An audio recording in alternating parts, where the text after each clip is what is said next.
வந்து ட்ரான்ஸ்ஃபர் பண்ண போகிறோம். ஸோ நம்ம ஸ்டிக்கர் ஷீட் இதில் பேஸ்ட் பண்ணுறதுக்கு முன்னாடி கிளாத்தை நல்லா, நான் எப்போவுமே சொல்கிற மாதிரி நல்லா அயர்ன் பண்ணி கொடுத்துக்கோங்க. ஸோ எந்த சுருக்கமுமே இல்லாமல் ஃபேப்ரிக் வந்து ஸ்ட்ரெயிட்டாக நல்லா ப்ரெஸ் ஆகிடும். ஸோ அதுக்கப்புறமா நம்ம வந்து ஸ்டிக்கர் ஷீட் வந்து பேஸ்ட் பண்ணலாம். ஸோ இப்போ பார்த்தீங்கன்னா இந்த ஸ்டிக்கர் ஷீட்டை நம்ம ஒரு பார்டர் போர்டு இது. ஸோ அதுக்கு தகுந்த மாதிரி நம்ம வந்து பேஸ்ட் பண்ணிக்கலாம்.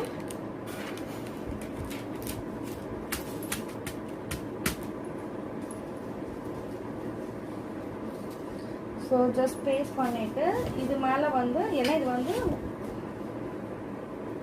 நல்ல கிளாஸ் மெட்டீரியல், இந்த ஸ்டோன்ஸ் வந்து பார்த்திங்கன்னா நல்ல கிளாஸ் மெட்டீரியல். ஸோ நம்ம அதனால் வந்து ஒரு ஒயிட் கிளாத்தை தான் நான் வந்து எப்போ யூஸ் பண்ணுறேன், ஒயிட் கிளாத் வந்து போடுறேன். நீங்கள் வந்து ஏதோ ஒரு காட்டன் கிளாத் வந்து போட்டுட்டு அது மேலே ஹீட் ப்ரெஸ், சில்க்குனால சில்க் மோடே வந்து வச்சுக்கலாம். அதிகமாக வந்து வைக்கக்கூடாது. இந்த ஸ்டோன்ஸுக்கு வந்து நார்மல்